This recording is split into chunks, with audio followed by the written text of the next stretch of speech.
everybody. I'm Carrie, and this is the Creative Obsession Podcast. Thank you so much for joining me. I am in a little bit of a different spot in my studio because I needed to talk about the quilt that's behind me, which I'll get into that in a little bit. But I'm apologizing ahead of time for the fact that I may have some glare on my glasses because sitting this way, the window is, I'm like facing the window and it's really hard to avoid glare.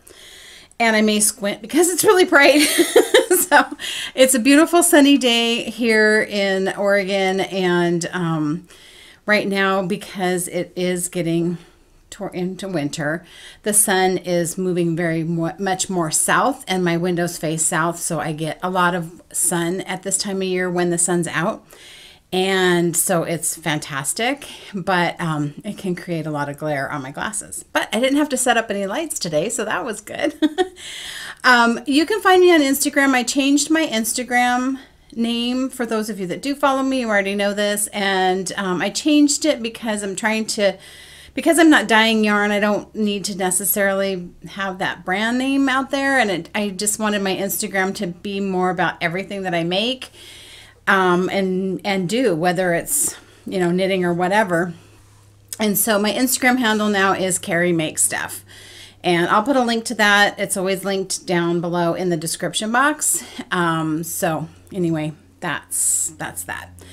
I had it named the same name as the podcast and my yarn brand just to keep the branding all the same. And I don't need to do that anymore. And so I want to be able to do even more like personal stuff, hiking and whatever's. So anyway, that was that. We do have a podcast group. It is the Creative Obsession Podcast because the podcast name will remain the same. And I think that's it. Today is November 17th. It's a Saturday. Jim had to go to work today, unfortunately, and do some other running around. So I'm taking this opportunity while I'm home alone to do it because it always feels weird if he's in the house, even though he doesn't care. So anyway, here we are. As you can see, the last time I talked to you guys, I showed you the pattern I was going to make, the quilt pattern, and it is the Up North quilt pattern by Pen Paper Patterns. So I don't know who the designer necessarily is. So I just had fabric. I mean, hadn't cut anything out or whatever. And I had kind of gone into the fact that this needed templates and I didn't really want to do it with the templates because they have you just cut paper.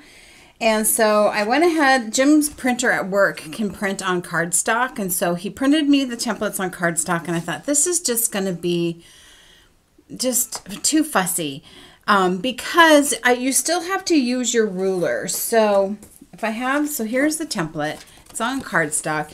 You still need to use your ruler and line it up against the edge so that you can cut and try not to cut your paper. But inevitably, this will slip. It's just not the way I like to make things.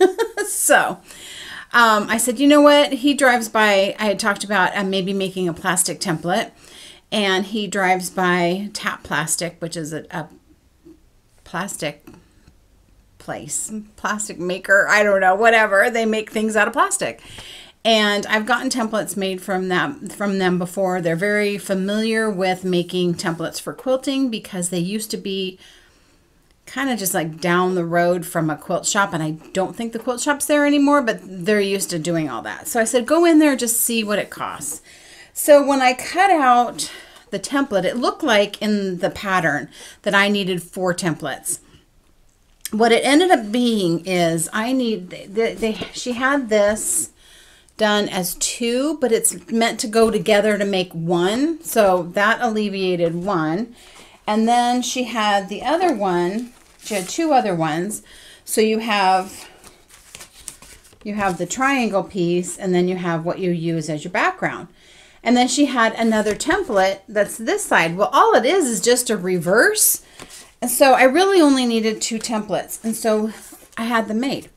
So I had this. I just put a piece of painter's tape and labeled it the same way that the instructions showed. And then because she had it's real hard to see because it's clear. But she had the template going this way. Let's do this. She had the template going this way, and this way was a different number. And so I just did the numbers different on the template and just switched them. So I only needed those 2 templates. It was only $15 for him to make those. And so now I have them forever. So it made cutting it out go so much faster. The thing that's nice about, if you do use templates, I do have to say there is a nice thing, is the edges are already nicked off or cut off for those dog ears that you usually have. And that does help you line it up properly. And the trees sewed together super, super easy. It was really easy to keep my background fabric going the same way. There is a direction to the little bit of a design that's in there. So that was like, okay, perfect. I mean, I knocked those trees out really fast. Just sewed a little bit every morning before I went to work, and was able to do some after work a little bit. And I got the trees put together really pretty quickly. The trunks and all that kind of stuff. So I have the trees put together, laid out, put together in columns. So I still need to put a strip of fabric between each row, but because of the directional fabric, I have to cut it the lengthwise of the fabric instead of from selvage to selvage. So normally, so here's a fat quarter. You have the selvage of fabric. And imagine this is the full piece of fabric. You usually put your fabric together so that you have selvage to selvage, and you cut your strips this way. Well, my design is running this way, so in order to cut the lengthwise strips, I have to cut it this way, which is the long ways. So I'm having to be really careful that I don't use up too much fabric by cutting into it wrong. You know, I just have to be very conscious of it. So that's kind of where that's at this point, is waiting for me to do some of the other stuff I need to do, figure out how long of a piece and stuff I need to cut. So then I got to the trailer, and so the trailer I showed on Instagram and stuff. Originally we had this fabric, which would have been super cute. When you held it up next to the background close up, you're like, yeah, you can see that really well. But when I made the first half of the trailer and stuck it up on the wall, I thought the top of it just completely disappeared. And so all you saw was like a door and then the bottom, and then it was like, what is that? And I thought, okay, is it going to be that big of a deal to my friend? Is she going to care? She's just going to use it as a lap quilt. She'll see it. But I just knew there wasn't enough contrast, and we wanted it to still be kind of light and look kind of retro, because it's sort of a retro shape to the trailer. So, so I stopped where I was, sent her some pictures, and she was like, I really like that fabric, but I see what you're saying. And I said, okay, we had plans to go meet up with them. So I took it with me, and I said, okay, so look at this. This is what I did. I just really don't think it's going to be right. And so I had a fat quarter, which was this one. And I said, I think this will go. It'll give you sort of that retro feel, but still be light and, you know, all that stuff. So as you can see over my shoulder, the trailer, you can see it better. I don't know if the lighting is showing it, but it does stand out better. I think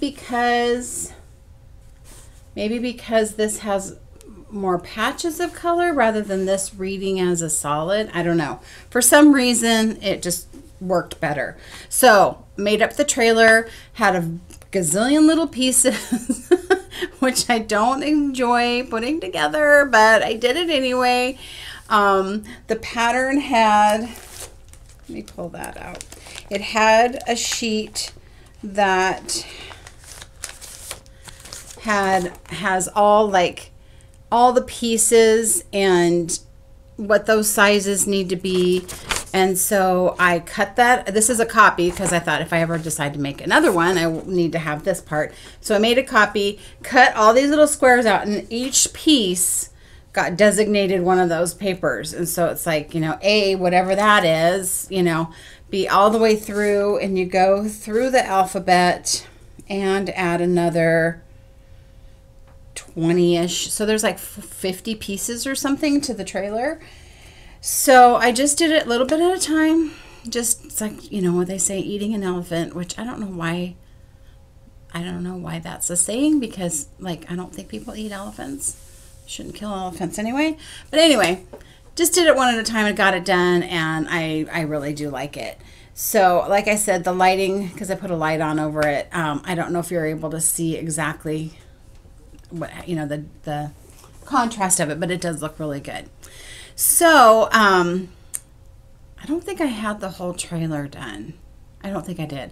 And my friend Lori came over so we could just sit and knit. I had the day off, and she had a brilliant idea, because I was like, I need to make this quilt a little bit longer, because it, in my opinion, doesn't make it long enough. It only makes it like 68 inches, and I like at least 72, because that gives it enough room that you can completely lay under it and kind of squish it up and, you know, cover up in it. Otherwise, it's too short, and if you want to pull it up, then your feet stick out. And anyway, I wanted to make it a little bit longer, and I had thought about making another whole row of trees, but those blocks are pretty tall, and then it would have made it like too long. And so I said I somehow would like to put words or something on it. And so Lori says, what if you just put like my happy place? And I was like, oh my gosh, I love that.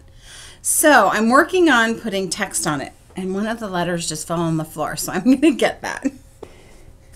So I decided to do text, and I have this book called Quilt Talk by Sam Hunter, and it's paper pieced letters, and it's the templates for it. There's projects in here that you can make, you know, like placemats, and you can do all kinds of projects, but it basically, you just need the letters and you do whatever you want with it. So so I made my letters, and I'm working on, I've only got 2 letters, so this is I decided to use the greens from the trees, because I kind of like put fabric up to see, do I like this one or this one? I kind of wanted to do the trailer fabric, like the top, but I didn't think there was enough contrast to really have that stand out. So Jim kind of looked at it with me, and we decided to go with the greens. I'm not going to do like that green. That goes well in the pattern, in the whole quilt, kind of gives some lights and darks, but it's too light, I feel, to really see the letters. So I have 4 colors that will make up the letters. I'm going to make my happy place. I did all lowercase letters. This will add like a couple of inches, 2.5 inches or something. So that may be just enough. I may make the top and bottom borders a little bit longer. I don't know. So that's what I'm working on now. I don't know whether I'm going to put it across the top or across the bottom. So when I get the words done, I'm going to play with placement and see kind of how that's going to work. But my friend doesn't know I'm doing that. I know she doesn't watch the podcast. I hope she doesn't watch this one, because she's going to see her trailer in the picture. But anyway, that's going to be a surprise for her. And so it was funny, because I haven't paper pieced in quite a while. It's been a couple of years, and it took me a while to kind of get my brain like, how do I do this again? You know, because paper piecing is like, it's upside down and backwards the way you have to do it. And I took a class because I just never could figure it out. Once I took the class, I got it. And it's just been a while since I've done it. And so I had just those few minutes before I went to work that I had talked about before, that I'm trying to like just do a little bit of sewing before I go to work. And it took that whole time just to figure out like how I'm doing this. And it's a little bit more challenging, because you can see in here how the background fabric has a direction. And so I'm having to really be careful of how I'm doing this, because you are upside down and backwards, and I want to make sure that I get all of that going the same way, because if I don't, it'll be really, really obvious. So yeah, so far so good. Those are, you know, I got started now, and now I can be kind of on a roll and just kind of sit and do it. So anyway, that that all went together really, really well. And now it's going to slow down because the paper piecing of the letters, even though they're not very big, take a long time because it's a lot of little pieces and you can't chain piece it and all that kind of stuff. But it'll be worth it because I think that'll just add that special touch, make it kind of personal, and she'll love it. And it's fun. So that's that. Stay tuned on what's happening with that in the future. So let me go. I guess I'll go into my knitting because I haven't done any other craft. Not yet. But Christmas is coming. Still kind of not sure what I'm going to do for my friends. I need to figure that out. But one of my friends had a birthday back in October, and I haven't been able to see her yet. Hang on, I got something on my eye. So I had made her something for her birthday, and I'm like, I don't know when I'm going to see her. So I went ahead and mailed it to her. So she should get it today. I'm not going to put this video up until I know that she gets it because I'm going to talk about it. So I don't have the actual object to show you because it's not here, but it was really a fun make. So I made this for my friend Leslie, who is part of the Naughty Knitwits. And Leslie likes bulkier, sweaters and cowls and stuff. And so I made her this cowl, which is the Arica cowl by Jane Richmond. And so it is made with bulky weight yarn. Let me see. I think it's bulky weight. I don't have bulky weight, and I didn't want to buy bulky weight.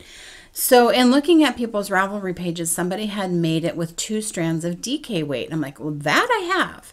So I did. I used my colorway Whisper, which is just a soft, neutral, very lightly dyed. And I knit the cowl. So I will put some pictures in here of the finished product. I hope she likes it. I think it'll look really pretty on her. I really enjoyed making it. It was a fun knit. It's pretty quick. It does have this really cool fringe. And so the way I did the fringe, they called for cutting the strips at 14 inches, which would have given like a 7-inch fringe. And I thought, okay, that's a little bit long. So to make it easy, I just took my rotary cutting ruler that's 12 inches and I just wrapped. I wrapped the yarn around.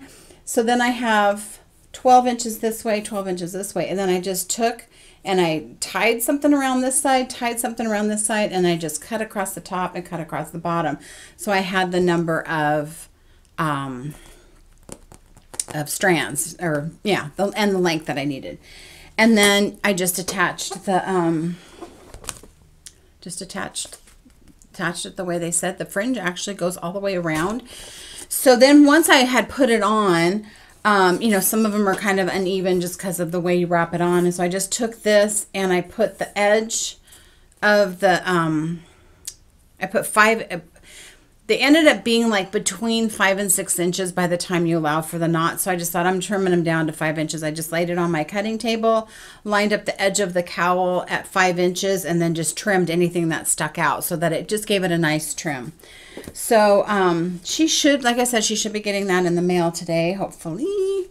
This is all I have left. I do have a bunch of fringe left because I thought, okay, it called for using 3 strands of bulky. And I thought, well, if 2 strands of this is 1 strand of bulky, and then it just seemed too much, so I didn't use it all. But so, there's still some left over, but it was really nice. So anyway, hope she likes it. Something else I made that's a finished object is I had talked about making mitts out of the leftover DK weight that I had made my hat. And so I made the purple hat and I made the blue hat. And so I don't know how do things turn out different? I made the same mitten, but look at that. Look at that tips. Like, what the heck? This one's more rounded and this one's more pointy. Same pattern. When I finished one, I started the other one. So it's like the same, but they're not the same. I think next time I make mitts, I'm going to do them like you do 2 at a time socks so that they're exactly the same. I thought about doing that with this, but because I was doing stripes, I thought, oh, that's just going to be such a tangly mess. And I wanted to make sure I had enough. So what I did is with this one, I have the blue cuff, and I did 2 rows of purple and 3 rows of blue. This one I had the purple cuff, did 2 rows of blue and 3 rows of purple. So they're the same, but not the same. And then obviously you can see the thumbs are different. They fit. I honestly don't know what I did differently on the second. I mean, obviously I decreased differently, but they both fit once they're on.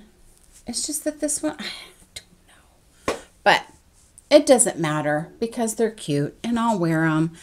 The mornings have been pretty crisp. So when I go for a walk before work, these will be great. I love the colors of them. I love how they're kind of the inverted kind of look. They fit nice. So if I were to ever want to make them for somebody, I think I need to do them 2 at a time.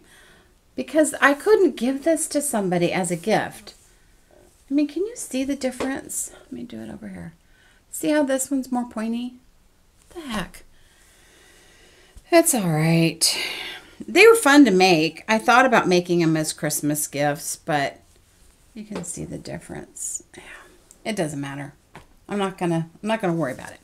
So the pattern I followed was a Tin Can Knits pattern called the Simplest Mittens, the World's Simplest Mittens in the world. That's them.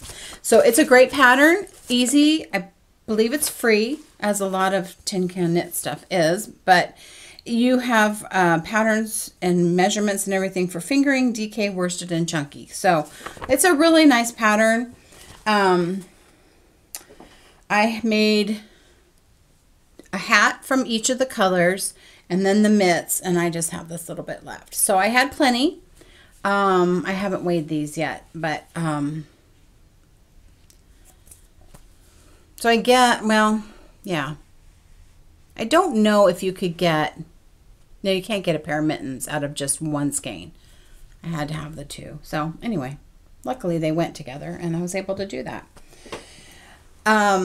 So I've got one more thing. It's a whip. It's, I had made, almost finished, a cardigan and had the body all done, so the fronts and the back and all that, and I was about this far on the first sleeve, tried it on, and I'm like, yeah, this isn't gonna fit. Just didn't fit right. Tried steam blocking it, and you know, I've talked about it before on previous episodes, so I decided I'm gonna rip it out. I let it sit for a long time before I made that decision. Then I finally made the decision, and it still just sat there because that's no fun to rip out a sweater. So last week, or not last week, I don't know, whenever I went to Knit Night last time, I thought, that's what I'm going to bring. And I just sat at Knit Night and unraveled a sweater, because if I didn't make myself just do that, it was not ever going to get done, because it just isn't fun to do. And yeah, so I ripped out the sweater. I re-skeined up the yarn. I soaked it to relax it and hung it. It all just like, the kinks pretty much came out of it, which was really nice.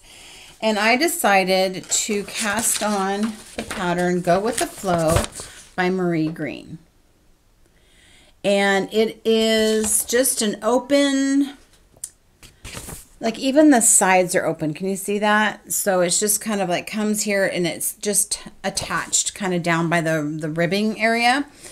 So I'd had that pattern for a while. I got it when she first came out with it because I thought, oh, what a great pattern, because then you don't have to worry about sleeves. You don't have to worry about whether it's going to fit exactly, because it doesn't fit exactly. So I decided to use my yarn to make that. So like I said, I got all my yarn relaxed and I got going on it.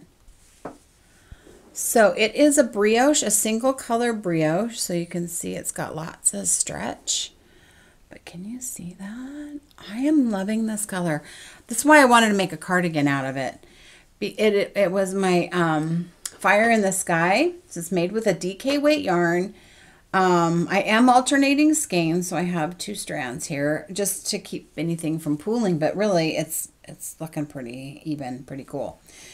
So you make this part here till you get to a certain measurement, and then you cast on more stitches, and so now it's looking like this, which is really interesting. And then I have to knit this until this is about like 20 inches long or something. So I've got a long way to go. It takes longer now to get through the rows because now I've got like twice as many stitches. So I think, sorry, this is the back maybe? No, is that right? That's the front. Why wouldn't I be making another front? Maybe this is the back. This is the front. I don't know. I'm just following the pattern. I don't really know how it goes. Single color brioche, super, super easy. I'm not having any problems with it at all. It is very much TV knitting. It's very, very vanilla. There's nothing. I mean, it's super easy. So, so I'm glad about that because I really struggle with the 2-color brioche. And so I was kind of hesitant in a way, like, do I want to make a whole garment out of this? But I'm finding it very, very relaxing. Like I said, it does take a while to get across my row now because there's like 170 stitches or something on here. Maybe more than that. I don't know. And I don't like to put it down in the middle of a row because I just don't like to do that. And so it's kind of like, how long does it take me to get across? I need to time myself so I know if I've got like 5 minutes, can I get across the row? So this is going to take a while, so I will show progress every now and then, but it's probably not going to change a whole lot. But this is what I'm working on. I haven't picked up anything else. This is what I sit down and want to work on. It's very relaxing, and I can see where it could get boring. And so it's good for like I said, when I'm watching TV. If I was just going to sit in the quiet or something, probably would be too boring. I probably wouldn't stick with it for very long. But I know this doesn't look like much, but it's really funny because in her pictures, she even shows what it looks like before it's blocked. And she's like, trust it. You have to block it. It will make all the difference in the world. And it makes it just bloom into like this perfect kind of a cardigan. So that doesn't look like a lot, but it is because it will stretch. It will definitely stretch. So very, very happy with it. Very happy with the color. I'm better now. When I first started, I kept stopping. Be like, oh, these colors are just so pretty together. You know, I just stop and go, oh gosh, look at that yellow with the, I have to stop admiring the yarn because it just makes you slow down. So there's my sweater. What does she consider it? I think she considers it a cardigan. She's so cute. Oh, there is going to be ribbing too.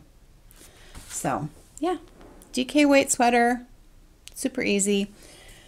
Fortunately, I do have enough of this color yarn because I made sure I had plenty for the cardigan that I was making, plus like an extra skein or so. Because I was like, okay, do I have enough to make this thing? Because it does take quite a bit of yarn, and I do. So it's all good to go. I'm excited about it. So that's that. I don't have anything else to show you. Let me just no, it's all good. So Thanksgiving is next week, which is really nice. I get a nice long break from work, which is good. I caught part of the kitchen on fire yesterday. No big deal. It's like one of those days. It was just one of those days. It was all good. And they were all super cool. They're like, yeah, we've all done something like that before. But I'm like, this is flaming? Shouldn't be flaming because we don't have gas or anything. It's all electric stovetops. I'm like, yeah, this is not working. So, you know, it just adds excitement to the job, right?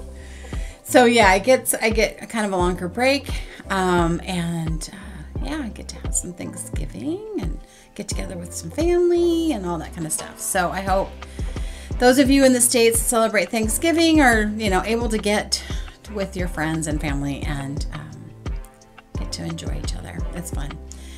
So I wish you all well, and thank you so much for joining me. And in a couple of weeks, I'll try and get back on and see what I'm up to. I got to start getting some Christmas stuff going. Yeah, I got to think of what I'm doing. Anyway, so thanks for stopping by and hanging out with me, and I will see you guys all in a couple of weeks. Hey.